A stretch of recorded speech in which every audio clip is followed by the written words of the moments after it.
Good evening, good morning, good afternoon, good night, whatever time it is your way. So, yesterday I experienced a, an amazing synchronicity that stood out in such a unique way. I feel like I did want to make a video about it, and in this case, audio. So check it out. My nephew died last week, and my sister decided not to have a funeral, and she is having a memorial dinner, and it's being held at uh, a church that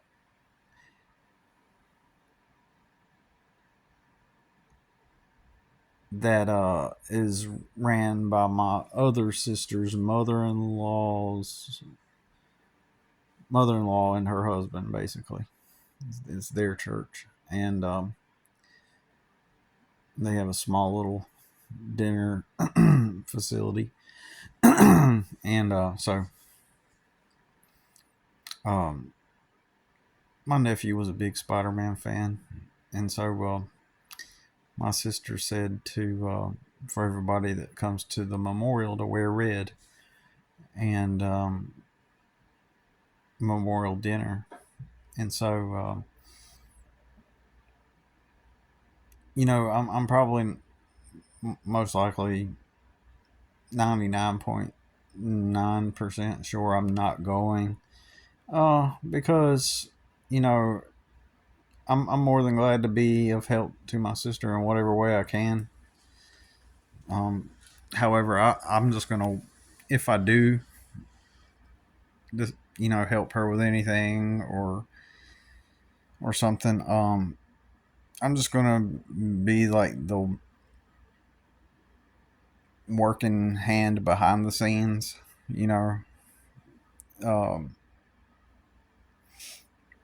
and so far, she is being productive. She's already went back to work, and she's trying to stay active and busy. And but anyways, um, tonight is Monday, and so Wednesday evening they're having this memorial dinner, and I went to the grocery store, and my mother calls me up to tell me about the whole wear red thing. And I had seen a post earlier that day that my sister made about it, and and the synchronicity is this: as my mom was telling me this, I told my mother that I'm probably not going to go, and there's people there that I probably don't want to talk to, and um, don't want to be around, frankly, and most likely, and just like I said here, if I can be of help in some way with anything, I will. I'll just do it behind the scenes, and I just made it as simple as that. And as my mom's telling me, and as I'm explaining that to her, I'm walking in the grocery store. I'm walking around. Someone comes around the corner, and they have on red pajamas. They have around their shoulder, it's a woman, a red purse, and something else that was distinctly and overtly red, like their hat or their glasses. I can't remember what it was, but um, just all decked out in just red. And so I thought that was a pretty wild thing. And so these anomalous synchronicities type situations seem to happen just all the freaking time. It is insane how often they happen. Um, and for the most part, they don't even merit mentioning, as we usually talk about around here. And so, and that's just one example. It's always some kind of anomalous thing or synchronicity, and they just happen all the time. And this one kind of sticks out a little more. It's more like of a fractal than a, well, yeah, it is a synchronicity actually, but it is definitely kind of like a fractal that just appears. And uh and in some ways, part of me thinks, possibly that kind of event happening that I just described is sort of like the reality falling apart.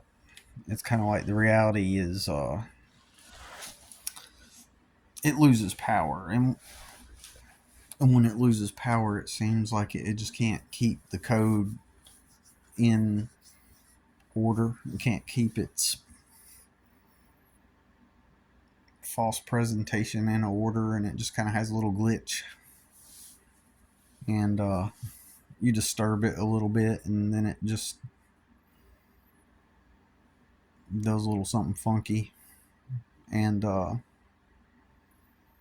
almost as if it's not even reactive to, I was going to say reactive to, but not even reactive to. It's more like not even like it's reacting as if it's conscious in this situation. It's more like it's just a side effect, like and this is where it gets weird. It's like the reality is created the situation to pull me in to the um in into the black hole, right? It's trying to, into like a little miniature black hole, right? It's trying to pull me into this energy, this certain type of energy, right? um and so it creates this death scenario. I know that most people aren't going to understand the depth of what I'm trying to say here. Only a small handful of you guys know what I'm talking about. Um, so this is definitely for those who are there. You know, for those of us who've you know have become awakened to this level. Um, the reality decided to pull this stunt. Rather, we're purely talking on the metaphysical at this point. Um, in order to create gravity, in order to create weight, in order to draw all the energy into one point. The event itself, the death itself was the gravity, and then you got my famous brother, right? You know, pe- people would tons of people would totally disagree with me on this, and I get it. I get where they're coming from. But he did find a way to leverage the situation to gain attention for himself. On the surface, to the majority of people, they would disagree. They would immediately emotionally react with disdain toward me and be like, oh no, oh, he just said something great. He said all these great things, and you don't know what you're talking about, Billy. And but since I know my brother, I know that the way he does things, he wants to deflect, and he wants to make it look like he did something great. Um, and so he leverages moments where there's no what's the word, um, he has an alibi, he has a way out, so he can justify it by hiding behind the moral.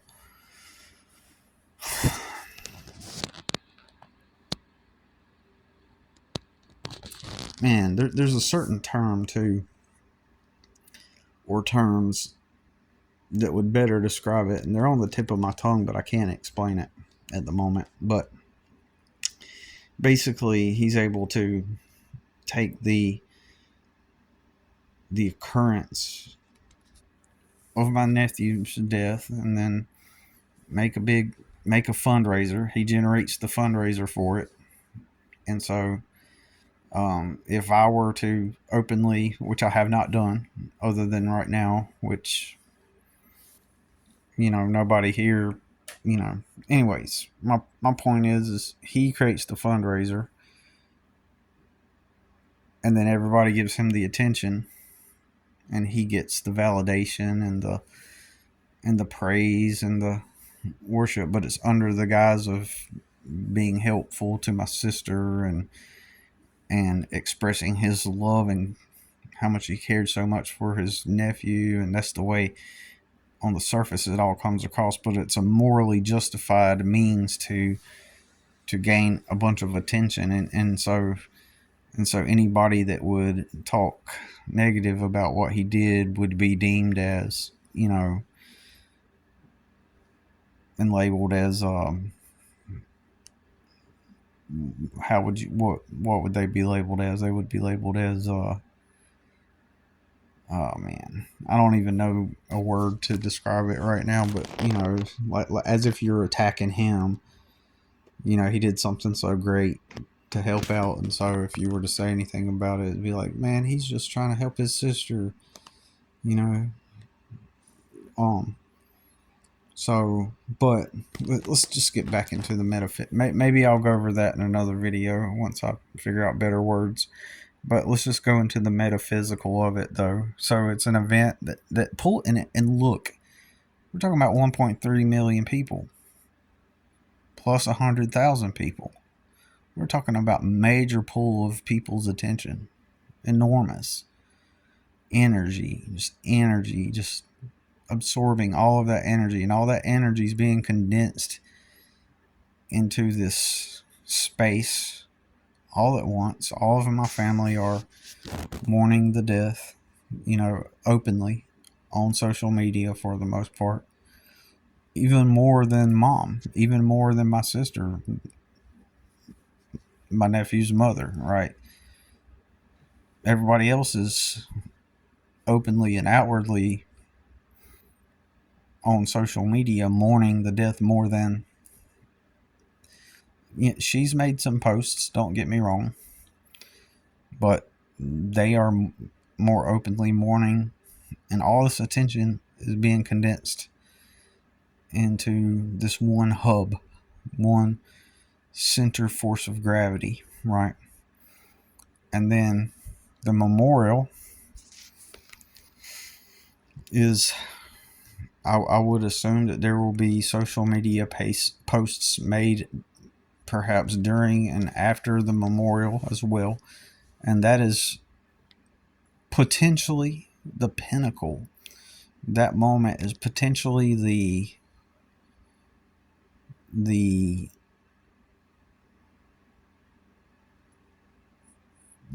point in time and space where all of that gravity truly gets really condensed down. Like the moment itself, the day of, was one moment of extreme gravity being pulled into one direction, and then then there's the memorial. And so who knows what's going to happen at the memorial, but the whole thing in general though is just immense gravity, right? All the energy being condensed down into one thing, and the memorial is even more gravity being condensed, because now physically everybody's coming together too. Since physically everybody's coming together now into one spot, all of that energy is being condensed down. And so by me making the choice of not going in order to, just for the most part, to avoid any kind of avoid certain people and avoid certain types of frictions and stuff. Plus, believe me, I've made myself out to be a real a-hole to a lot of people by speaking on social media about certain things, about how, you know well, I'll get into that some other time, but like I'm kind of vocal. I'm pretty sure I've made some people shun me or have disdain for me because I talk crap about the culture and society in general. I speak about things similar to how I do here, about how some things in the society are just lame or stupid. Like, for example, how people that like do drugs and then they become addicts and they get into recovery, um, they become or can become, but more often do,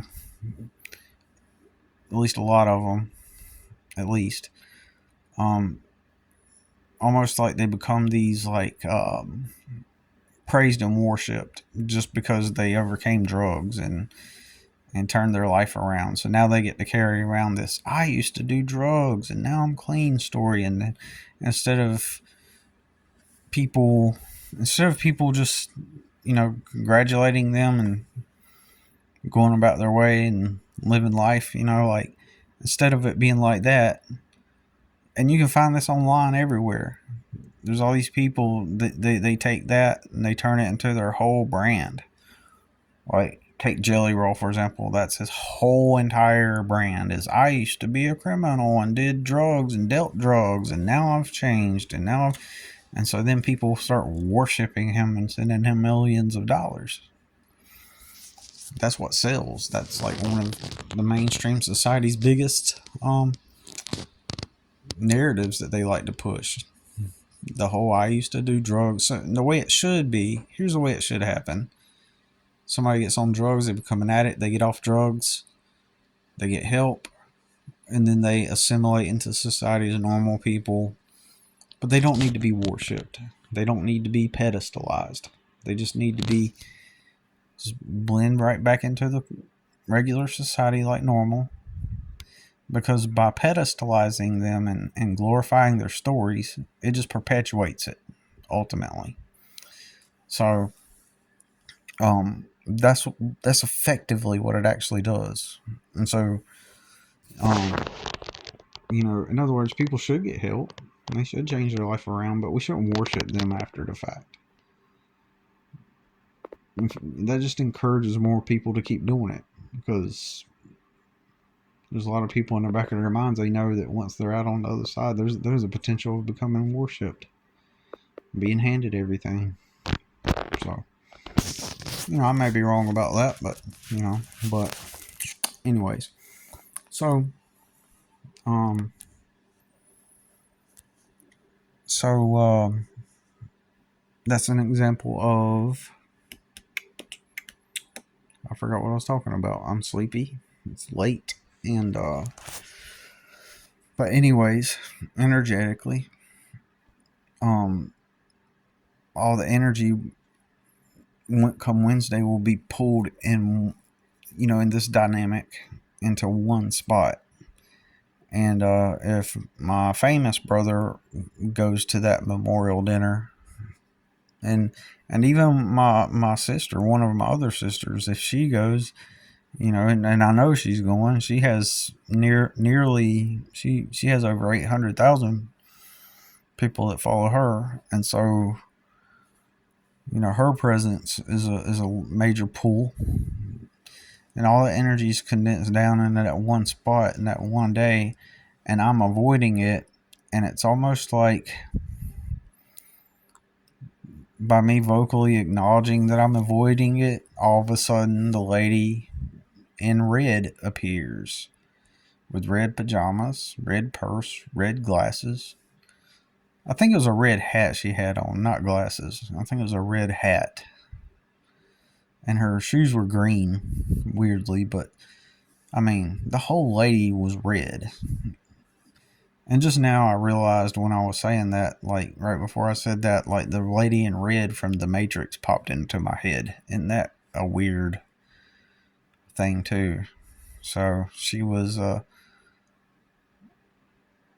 there to distract Neo from everything else or something like that in the movie. But anyways, um, I just think that though that by me vocalizing that in the grocery store there when I was talking to my mom, it's like that lady appeared and almost like a physical manifestation of the dark realities reacting to my vocal um, statement that I would not be attending where all the gravity is being pulled to, that I will be separating myself from that pull of that energy. And so I pulled away from it and it reacted by physically bringing around the corner a lady dressed all in red. Okay. And not even that the dark reality is trying to reach at me, but I don't know. Like it's just reacting. It's physics. It's metaphysical physics, if that makes sense. It's just almost as if it has no conscious. It's just a thing. It's just a happening, right? So, anyways, just an odd synchronicity, and anyways, that's all I got to say about it. It's kind of hard to put into words, especially at the moment when I got to get up really early and I'm way late to get into bed. But talk to you in the next one. Thanks for listening.